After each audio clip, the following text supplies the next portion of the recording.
Hey guys, Scott McConnell here once again for Distance CME, and hey, it must be Tuesday because, of course, this is Tips and Tricks with Scott.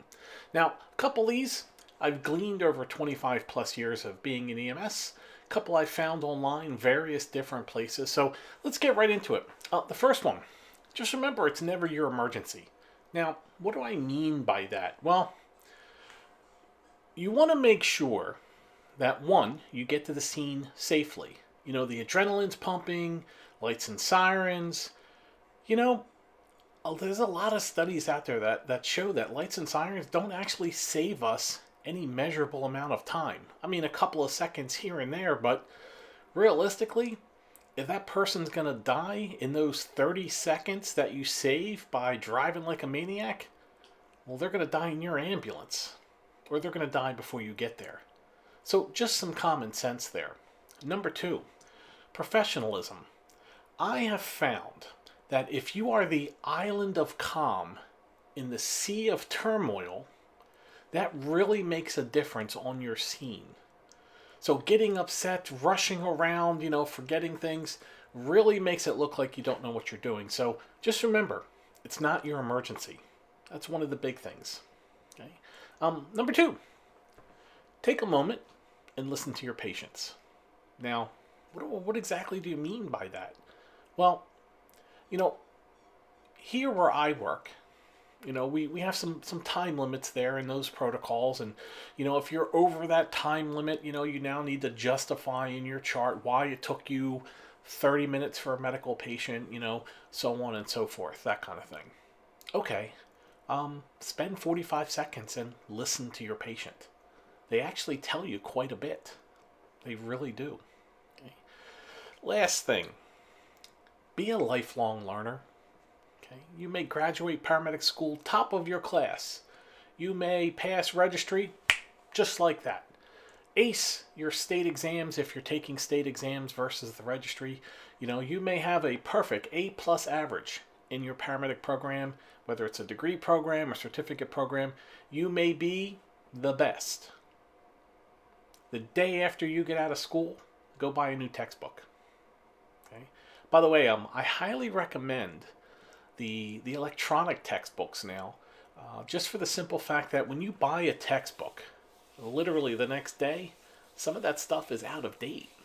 At least the electronic stuff, they can update a lot quicker. So just my own personal opinion. All right, and finally,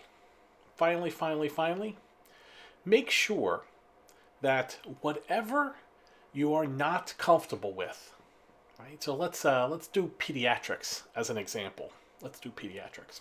So let's say you are super duper comfortable. 80-year-old woman complaining of chest pain. Got it.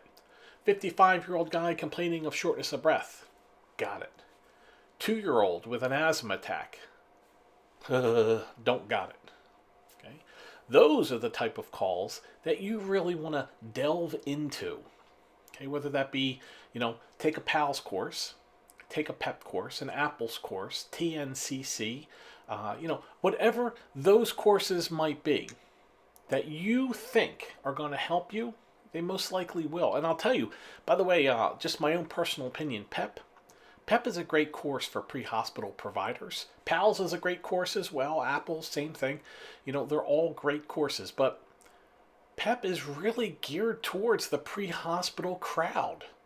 I mean, it goes over more than just cardiac, immobilization, special needs kids. You're going to get to the house and the parents who are well versed on this disease process that their child has. This child is on a ventilator. They have a trach. And now the child is not doing well. The parents have done everything that they've been taught and now are expecting you to walk in as the expert and help their child. Well, if you don't have a comfort level with peds, that's going to be really hard. So seek out those courses that make you more comfortable.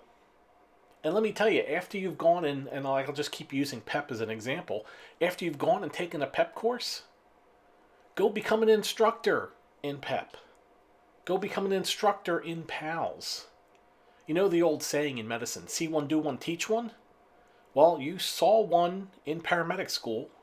You've done one now as a paramedic or EMT or EMTI, EMT. Well, go teach it. It really does help you, one, become more proficient, two, reinforce that proficiency in those skills, and three, you now get to teach somebody else from your knowledge and your wisdom. So guys, Scott McConnell once again for Distance CME, literally the easiest way for you to keep your certification. Live, online classes, accepted by National Registry 100%, nationally accredited through CSPEAMS, accepted by your state. There's a list of states on our website. Feel free, check us out guys, www.distancecme.com.